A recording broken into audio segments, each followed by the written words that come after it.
Oi, pessoal, tudo bem? Vamos para mais uma aula de revisão. A nossa aula hoje vai ser um pouquinho mais diferente, porque a gente focou nos últimos dias muito sobre o processo de algumas definições, né?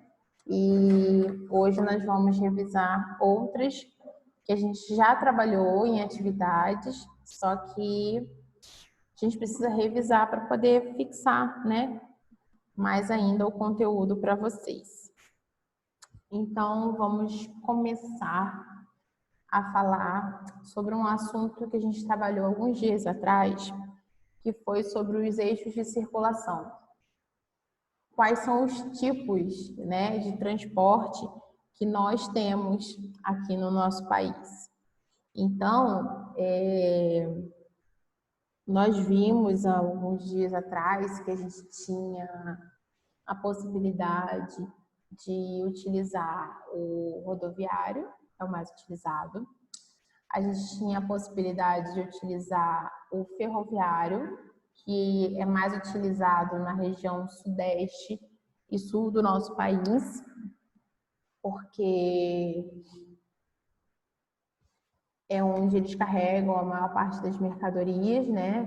Estão interligados aos portos. Então, a gente tem a questão do ferroviário. E do ferroviário, a gente também tem outros países que priorizam, né? Estados Unidos, Canadá, Rússia, China, normalmente trabalham com esse tipo modal, que facilita, porque transporta bastante peso, bastante mercadoria. Além desses dois, a gente tem o hidroviário, que é aquele que é feito o transporte sobre rios e lagos. É um transporte um pouco mais lento, mas também que comporta bastante carga. Então, as viagens costumam ser mais longas. A gente tem o marítimo, né, que aí ele ocorre em mar aberto, normalmente em viagens internacionais, por exemplo, essas compras, esses contêineres que vêm da China para o Brasil. Então, acontece por esses transportes, né, marítimos, por grandes navios cargueiros que fazem. A gente tem o transporte aéreo, que melhorou bastante de uns anos para cá, abrindo a possibilidade para as classes mais pobres terem acesso, são viagens mais rápidas, carregam tanto carga quanto pessoas. Existem frotas que são destinadas apenas para cargas e outras para pessoas, e para pessoas e cargas, depende da dinâmica, né, que eles trabalhem. Tem também o dutoviário, que nós vimos, que são os transportes através dos dutos, que pode ser água, pode ser petróleo, pode ser gás natural, pode ser entre outros. Eu estou me baseando de acordo com o livro de vocês, tá? Seguindo. Então, a gente, voltando à nossa ideia principal, a gente falou um pouco sobre urbanização, a gente falou um pouco sobre industrialização, a gente falou um pouco sobre as fontes de energias renováveis, não renováveis, e eu achei interessante um trecho aqui do livro que eu queria compartilhar com vocês, que fala sobre alguns conceitos, né? Então, eu achei interessante deixar isso aberto para vocês guardarem e, de fato, assimilarem. Então, o processo de aumento proporcional da população que vive em áreas urbanas com relação à população que vive em áreas rurais é uma das características que define o processo de urbanização. Mas a gente viu nas aulas que são vários outros fatores também que influenciam esse termo, né? Já o processo que envolve todas as atividades relacionadas à indústria, a gente já entende que é o processo de industrialização. Então, aí quando a gente fala sobre rede e hierarquia urbana, então a gente está definindo aí que as cidades não estão isoladas. Elas mantêm um sistema de relações sociais e econômicas em que dependem uma da outra. Social e econômica. Esse exemplo que a gente está vivendo agora, de uma pandemia. muitas pessoas que moram em municípios que não têm hospital, que não têm condições, estão sendo trazidas para Campo Grande para serem tratadas. Então, existem essa conexão, essas conexões, entendeu? Eu vou fazer uma parceria com o município tal porque vai me favorecer nesse ponto.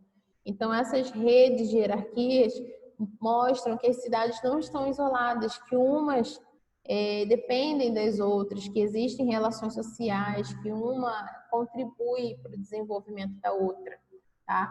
Então, o nosso sistema de saúde é o que mais representa. São pessoas que saem de, por exemplo, Costa Rica e vêm fazer tratamento em Campo Grande e o governo custeia todo esse translado, todo o tratamento. Então, são algumas das coisas que influenciam, né? Então, regiões metropolitanas, a gente também analisou isso nas outras aulas. Conjunto de municípios próximos que são interligados socioeconomicamente a uma cidade central e que têm as mesmas características e interesses comuns. Então, são as regiões metropolitanas, tá? Então, elas vão ter sempre as mesmas características, os mesmos interesses.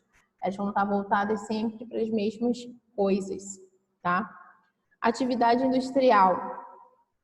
Diversas cidades surgiram e se desenvolveram em torno dessa atividade. A gente falou isso nessa última aula. Vários países do mundo passaram de rurais a urbano em questão de décadas, ou seja, a gente até deu o exemplo do município de Três Lagoas, que recebeu investimento.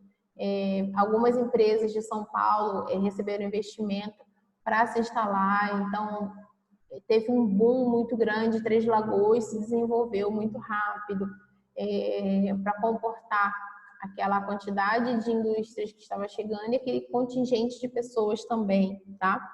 Revolução industrial, resultado de um conjunto de avanços tecnológicos, de desenvolvimento social e de crescimento econômico que teve início na segunda metade do século XVIII, tá? Então a gente teve as revoluções industriais aí. O que é revolução? É você tentar sempre crescer, você se revolucionar, você olhar e ver que você é capaz de melhorar, que você é capaz de modificar. Tipo, tá desse jeito? Eu posso fazer melhor, eu posso fazer ficar mais rápido, ou ficar mais produtivo, ou ficar mais interessante, e por aí vai. Recursos energéticos, isso aí a gente falou bastante, acho que está bem fixo para vocês, né? São os recursos naturais utilizados na produção de energia. A gente falou de energia eólica, energia solar, maremotriz, geotérmica, a gente falou sobre quase todas. A questão dos transportes, os tipos que a gente utiliza, né? Rodoviário, ferroviário, aéreo, marítimo. Então, assim, são questões que a gente percebe, que a gente falou durante o decorrer das aulas, só que não ficou assim, isso é isso, característica disso e disso. Não, pelo contrário, as aulas fluíram e a gente foi falando, foi abordando e foi acrescentando. A gente falou de êxodo rural, a gente falou de êxodo urbano, quando as pessoas saem da cidade para ir para o campo porque não aguentam mais a violência, porque não aguentam mais os trânsitos, a poluição sonora. Então, existe também essa questão. Então, quando a gente fala de êxodo rural, teve até o levantamento, mas só acontece porque vai em busca de emprego. São outros fatores, é quando aquela pessoa tem um familiar que quer estudar, mas não tem condições naquela região e prefere sair do campo e ir para a cidade para poder ter essa facilidade. Quando ele percebe que as grandes fazendas já não estão dando mais oportunidade dele produzir, então ele prefere sair antes que ele quebre de verdade, então ele vende a fazenda dele e vai tentar a vida em outro lugar. E por falar nessa parte rural, vale lembrar que a gente tem a nossa parte da agropecuária, da agricultura, a gente tem da pecuária, do agronegócio, a gente tem tudo isso. Então, a gente tem os principais produtos produzidos no Brasil. A gente pode citar os principais do Mato Grosso do Sul, que no caso que é a soja. A gente tem Aqui também, se eu não me engano, milho, soja, produção de eucalipto. Então, já a nível Brasil, a gente tem feijão, a gente tem laranja, tem arroz, tem café, tem cana, tem soja. Então, assim, a gente tem uma gama de oportunidades porque o nosso território é muito fértil. A gente tem bastante possibilidades, a gente tem bastante infraestrutura, o nosso solo é fértil, a gente tem uma parte hidrográfica que facilita, a gente tem um aquífero muito importante. Então, a gente tem agentes que facilitam para que a gente tenha uma economia muito boa.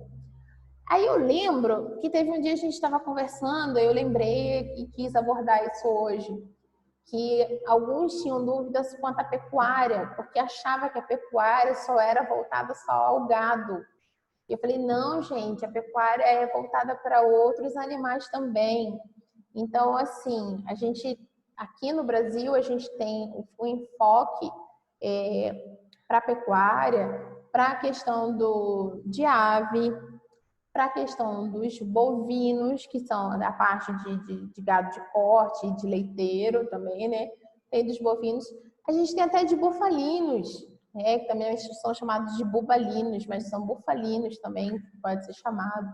A gente tem também os caprinos, aí tem os equídeos, e tem os ovinos, os suínos. Então, quando a gente fala de agropecuária, a gente fala da gama de possibilidades de plantações que nós temos, soja, arroz, feijão, café.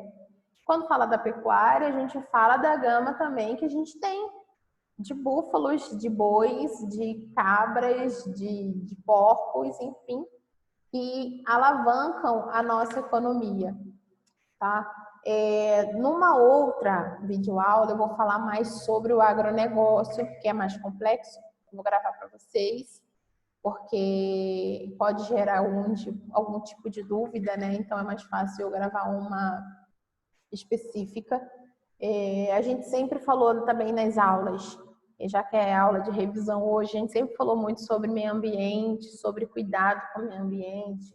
Então, a gente tem que ter sempre aquela questão de evoluir, sempre preservando, sempre se vai cortar uma árvore, deixa algum outro pedaço para reflorestamento. Isso funciona em alguns países, por que não fazer isso aqui também? Então, isso vai, a nossa natureza vai agradecer. Então, a gente reduzir esses riscos de impactos ambientais é muito importante, né? Então, eu vou fazer o seguinte, eu vou parar essa videoaula por agora. Eu falei um pouco, um apanhado de cada coisa, do que a gente já tinha falado, do processo de urbanização, do êxodo rural, quais são os principais produtos utilizados, criados, produzidos na parte rural. A gente esclareceu a questão da pecuária, que não se foca apenas nos bois, mas nos equinos, nos bovinos, nos caprinos, nos bufalinos, nos suínos. Então, a gente tem grande oportunidade para poder debater, para poder produzir, para poder alavancar, tá? Então, eu vou deixar essa videoaula aqui de revisão para vocês. Já vou gravar outra, que a gente vai falar um pouco sobre os aspectos gerais. Vou dar uma outra olhada aqui, ver o que a gente pode também reforçar. E até daqui a pouco, tá bom?